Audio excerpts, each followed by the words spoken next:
let me tell you a very quick story about this. Yeah, no problem. I was telling Arnold Schwarzenegger that I was really worried about my accent because I was like, I'm British, and they want me to do this to business. They want me to do these things, and they want. And I was like, I think it sounds, I'm not sure that it sounds okay. I'm not. I think that they're worried about it. They're watching it behind the monitors and thinking, do we like this? And he goes, don't worry about it. He goes, just do what you're doing. He goes, you do what you're doing because it's terrific. And he was like, he goes, I've been playing American for 40 years, and I was like, oh yeah. I was like, he's true. Like in this show, he's a CIA operative, and you're like, and he goes, "Do I sound American?" And I was like, and nobody, it's and you're so like, true. No, of course he still sounds like Arnold. He still sounds like he's always sounded, like he's from Austria, sort of, and you're like, oh yeah, and again, nobody questions it because he's Arnold Schwarzenegger and he's amazing.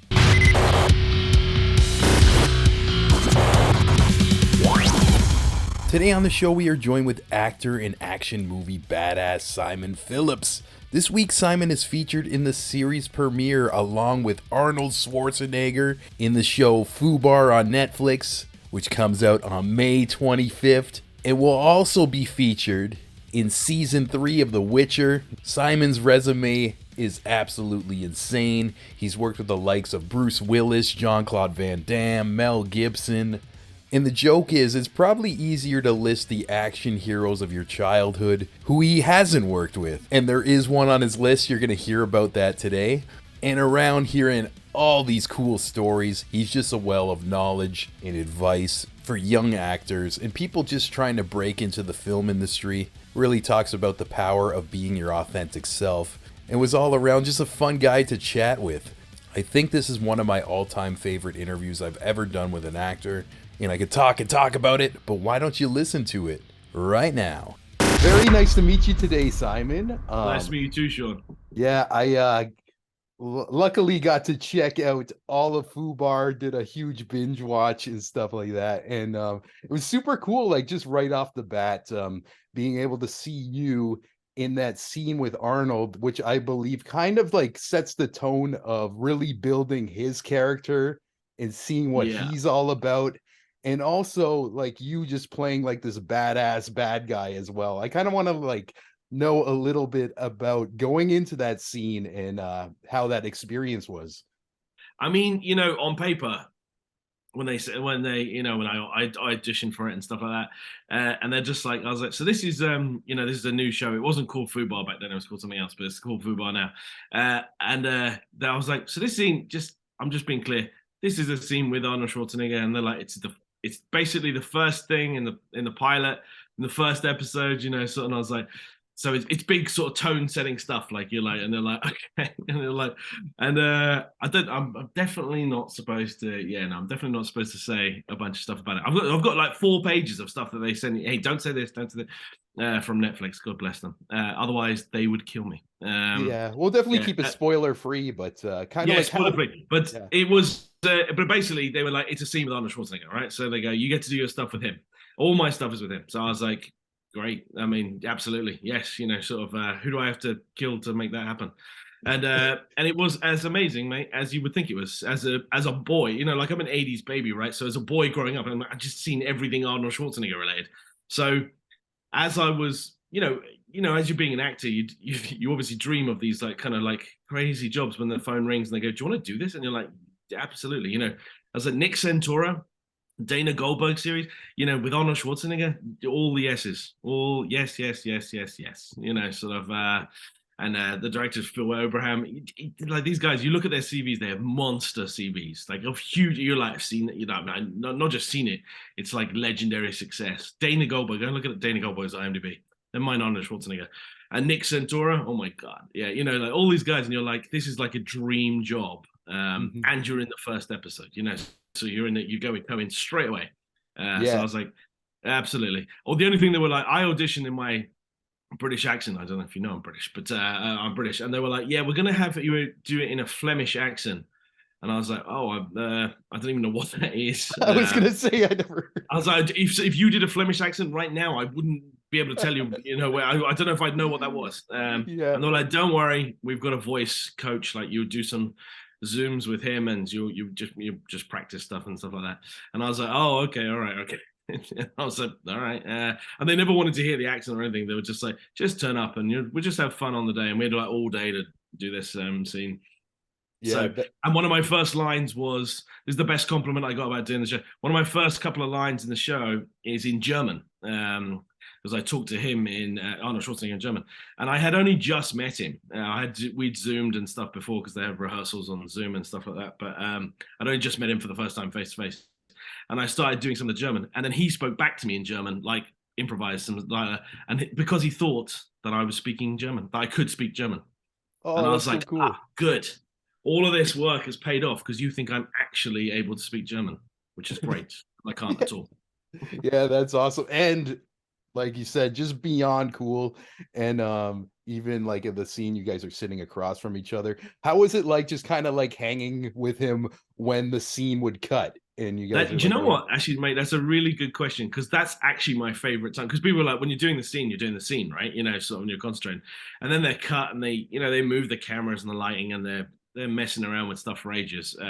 But in between that time, you're just sat talking to Arnold Schwarzenegger, you know, sort of on like just mental things. And you just have to sort of pinch yourself a little bit. I'm just having a random chat with Arnold. Arnold Schwarzenegger just ordered me a coffee because he's having a coffee. I was like, you're like, brilliant. Just, you know, he asked me, he was like, a coffee? And he was like, no sugar, right? And I was like, as if he'd ordered a coffee for me before. He never ordered a coffee for me before, by the way. And I was like, yeah, no. And I'll tell you the truth, man, I like sugar in my coffee. So I don't know why I agreed to it. But I was just like, Arnold Schwarzenegger, give me a coffee. And I think he's saying, you don't need the sugar, just have the coffee. You know, and you're like, yeah, you know, thank you.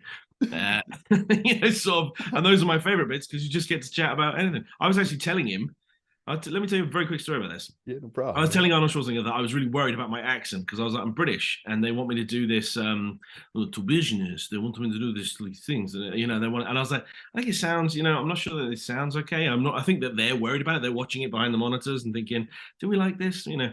And he was like, oh no, it's, you know, he's like, it's terrific. You know, he goes, and I was like, yeah, you don't. And he goes, don't worry about it. He goes, just do what you're doing. He goes, you do what you're doing because it's terrific. And he was like, he goes, I've been playing American for 40 years. And I was like, oh yeah. I was like, he's true. Like, in this show, he's a CIA operative. And you're like, and he goes, do I sound American? And I was like, and nobody, it's and you're so like, true. No, of course, he still sounds like Arnold Schwarzenegger. He still sounds like he's always sounded, you know, like he's from Austria, you know, sort of, and you're like, oh yeah. And again, nobody questions it because he's Arnold Schwarzenegger and he's amazing, you know, sort of, so you don't, and like, that's epic. And so he put that in a lot of perspective for me. He's like, don't worry about it. Just do what you're doing, you know, sort of, and don't worry about what they think. And amazing. Like, all right.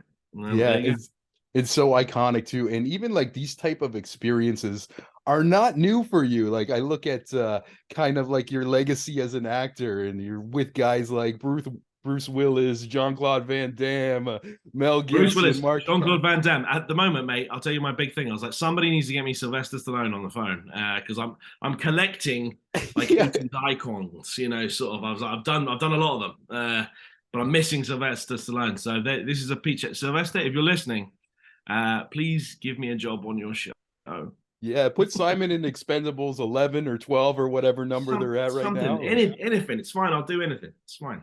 Yeah, and even like being on set with all like these legends. You actually answered like one of my questions earlier, like being like an 80s kid and watching this, and I grew up on all this too, so I couldn't imagine like the excitement. But just being on set with like these action legends, and also you being casted in a lot of action films.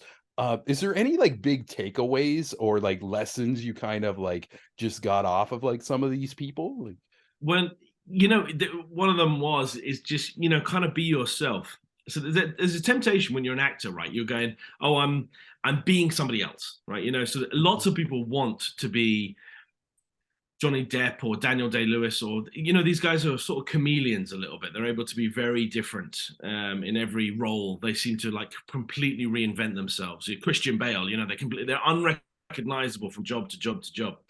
And you're like, and that's like a very small percentage of even what I would say is successful working actors, you know, sort of. For the rest of them, like Arnold Schwarzenegger has been doing a lot of the same stuff for 40 years because people love it, because he's really good at it, you know. And it's one of the, Bruce Willis is all, you know, his entire career was playing that sort of, you know, like disgruntled cop, you know, but he was really good at it. So once you find the thing that works for you, keep doing it.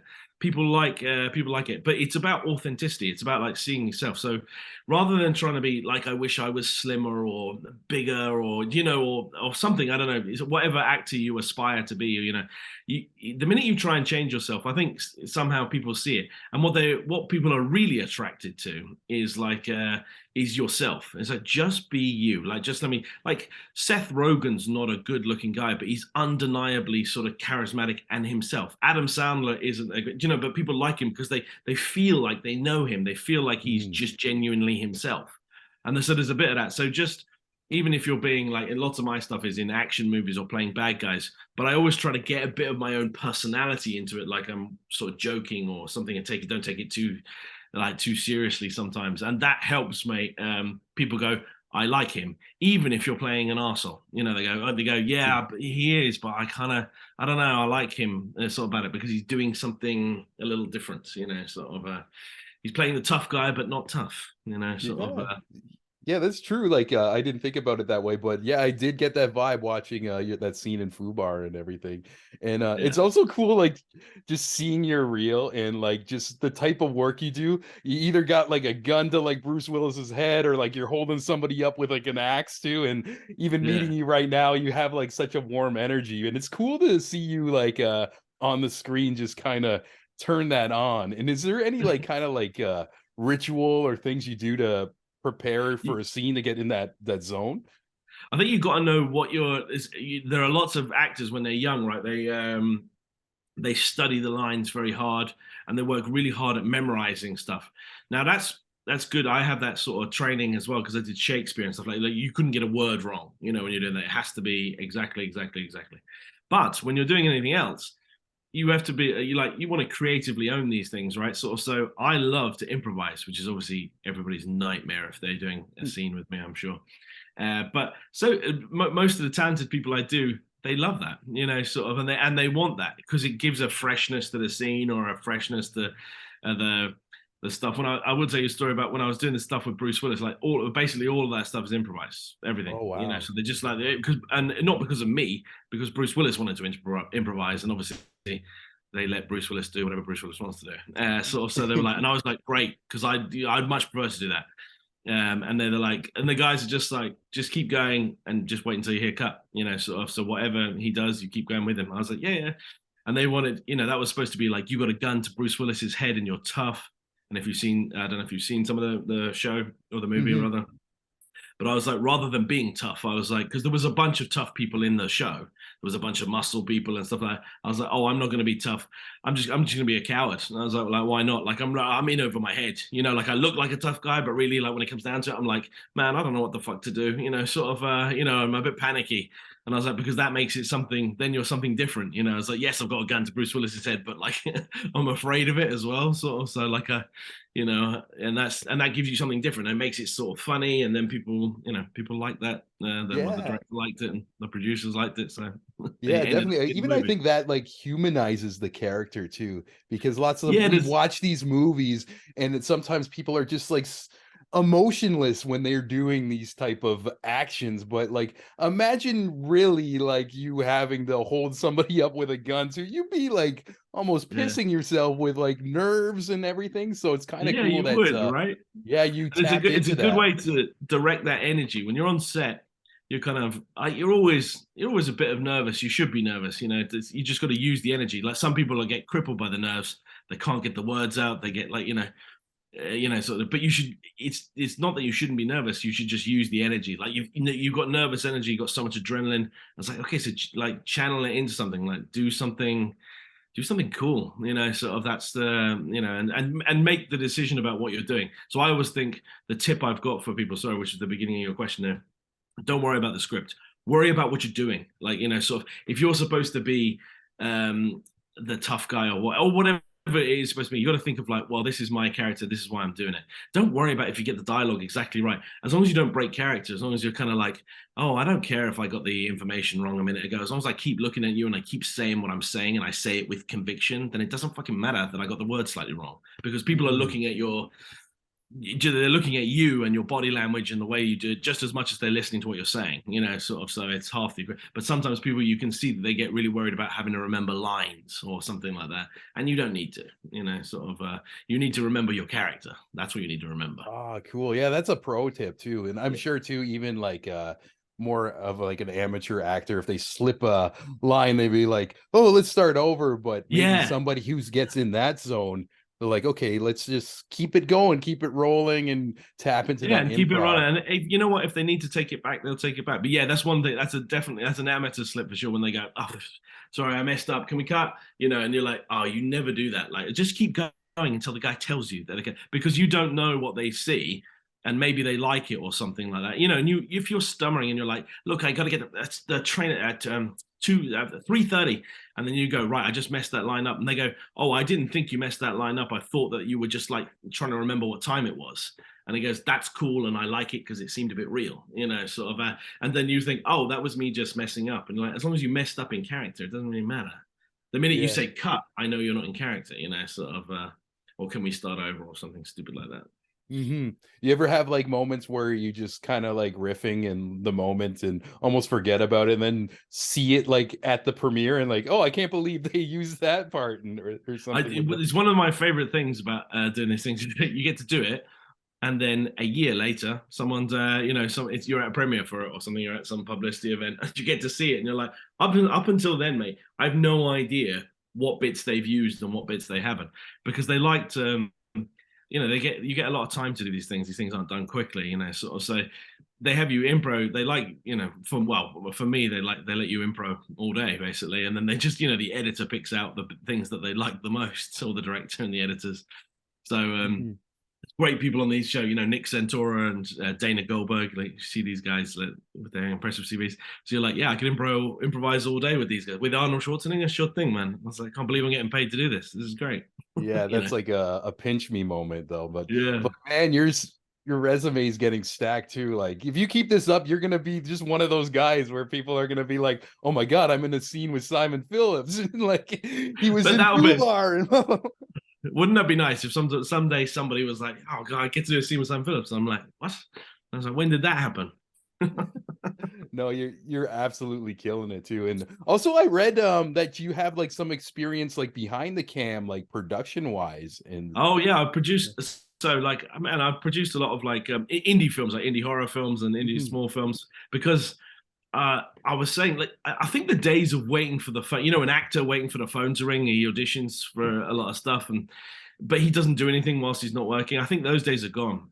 I think you need to be proactive. You're not going to diversify. You got to put lots of fingers in lots of pies. So when I'm not working on like these massive, $200 million shows, sort of, I'm, I produce my own stuff. Well, not just on my own, but like with a team of people that like are collaborators, filmers, directors, and editors, and producers, and we make like indie horror projects or stuff like that, or comedies or things like that, just to keep working, because you may as well put together these. They're always just $1 million movies. They're not big movies in that sense, but they're good and they're very fun, and you get to cut your teeth on them, and you get to keep acting. Sort of I act in them, but I have a hand in how they're made and how they're written and stuff like that. So I try to be helpful as possible, because I know a lot of people doing these big shows. You get to know a lot of people, so people always want to see you working, and whenever you work, people give you more jobs.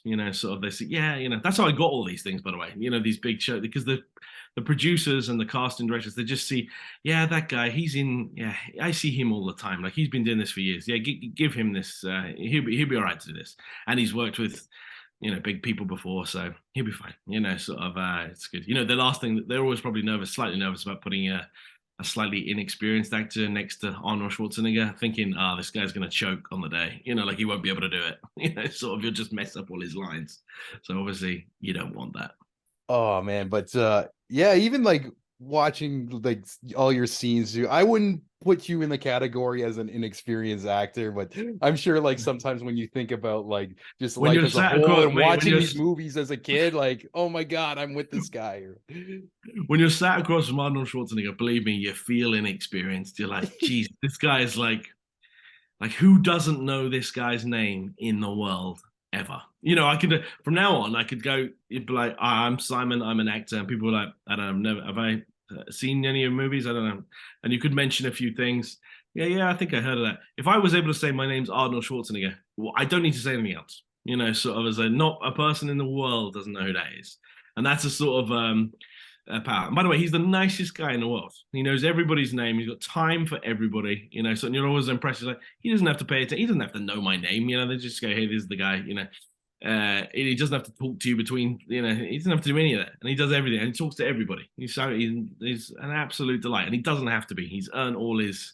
He's paid all his dues. He's done other things. He could just be a diva if he wanted to be, and he's not. He's just that's got beautiful. time and energy for everybody.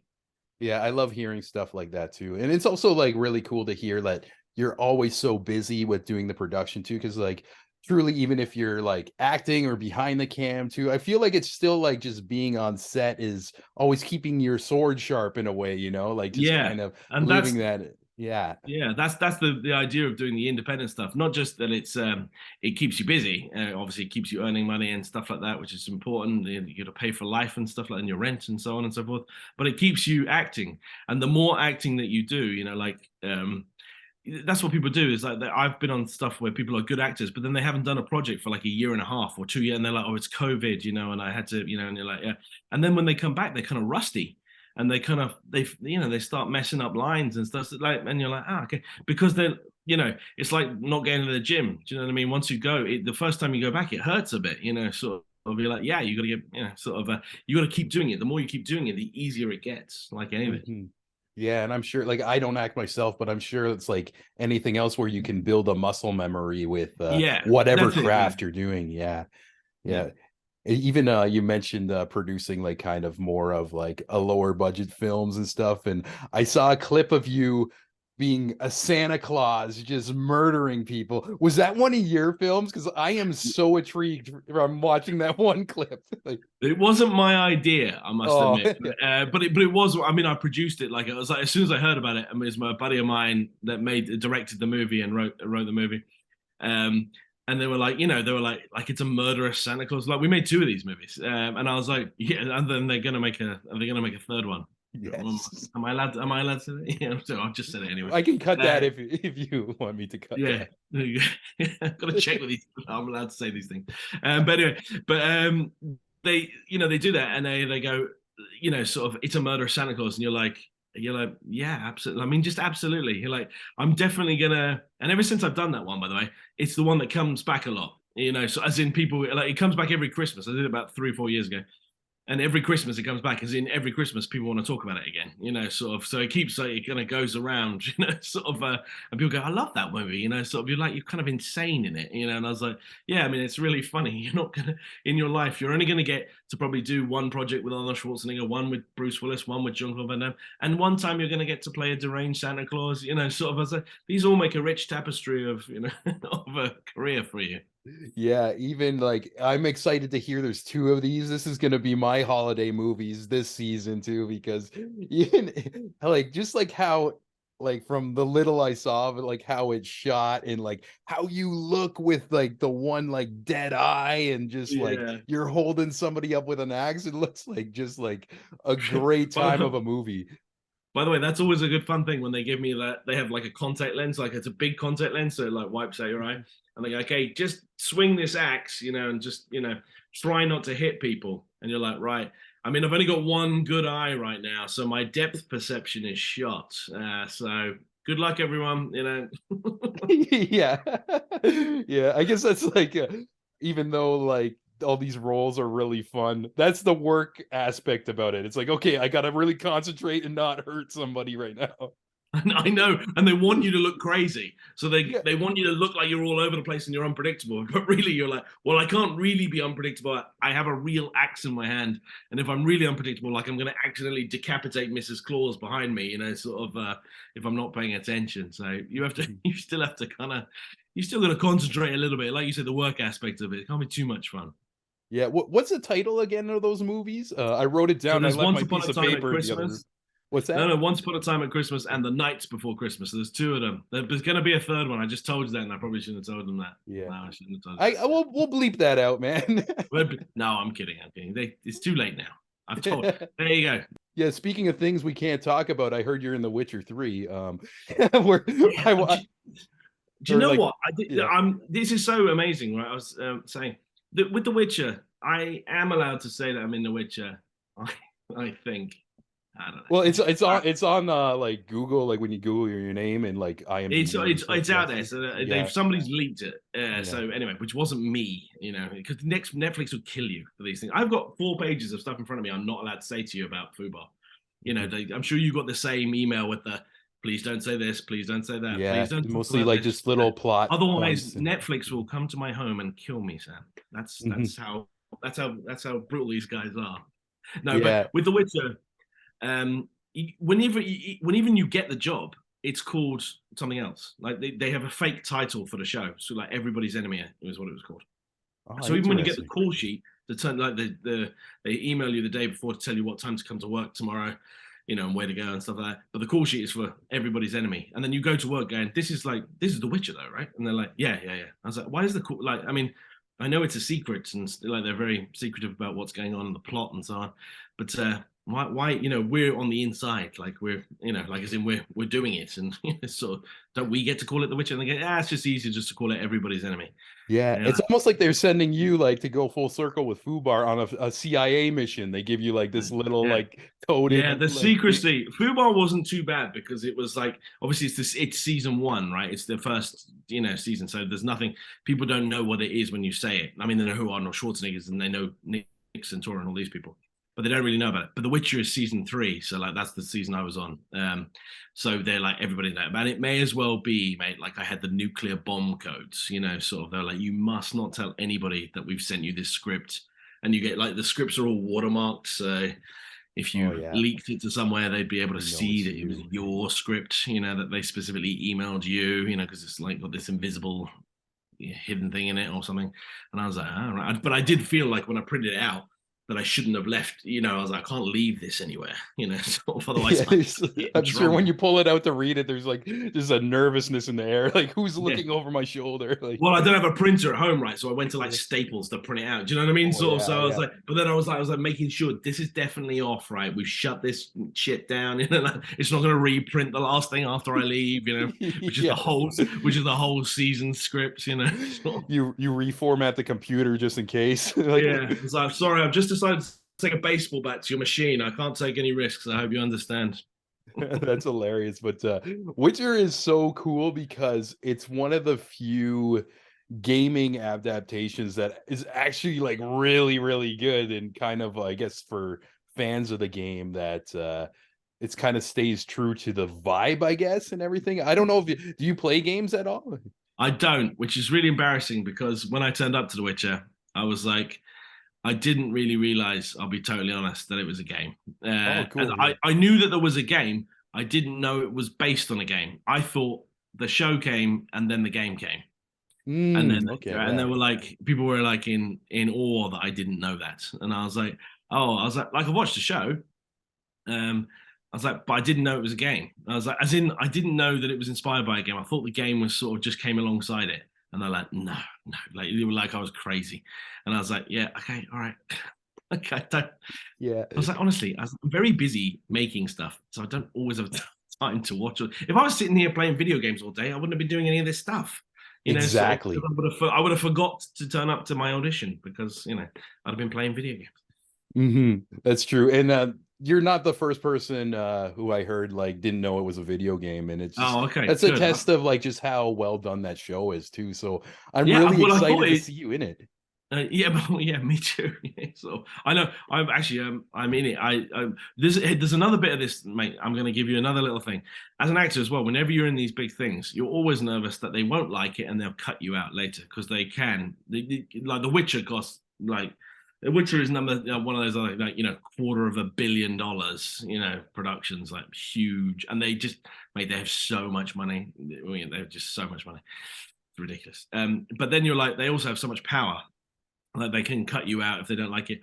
So you go and do the show, and then you never really know. Maybe they don't like it. Maybe they, I don't know. Maybe they think, that's too long, cut it out. Sort of, and stuff like that. So you're like, okay, yeah. So you don't really know that you're going to be in the show, and honestly, until a bit later. and then somebody calls you and goes, "Hey, can you do some ADR," which is like the dubbing later on, because you always have to do a bit of that in the show. And that's the first time you know that you're in the show, really, because what happens is they lock the edit of the show, and then they try and clean up all the audio to make it sound amazing. And then you get come in. But when you go into the sound recording studio later, you get to see your scenes on the screen, and then you have to fix. They go, yeah, there's a bit of rustling, and we can't quite hear what you're saying here, and you get to do it again. But that's the first time you know you're in it. You're like, good, I'm in it, because otherwise I wouldn't be here doing this. I wouldn't waste time doing this. It's like a yes moment. It's like yes, because other than you're like, I'm just no idea if I'm going to be in this or not. Sort of so. But again, I am, because I saw it. Yeah, no, it's so cool. And oh my God, this half hour flew by so quickly for me. Oh, wow. Is that 30 minutes already? Good. That's good. Yeah, I just wanted to say, like, I'm having such a good time talking to you, and hopefully in the future around like another project, we can do this again. But before you go, as a final question, I know a lot of different creatives like check out these segments, and even aspiring actors. And maybe could you give like a little piece of advice or something that you learned on your journey that you could pass on? Just keep going, like keep doing things. One of the things I absolutely hate, mate, is actors like, I'm just waiting for the right opportunity.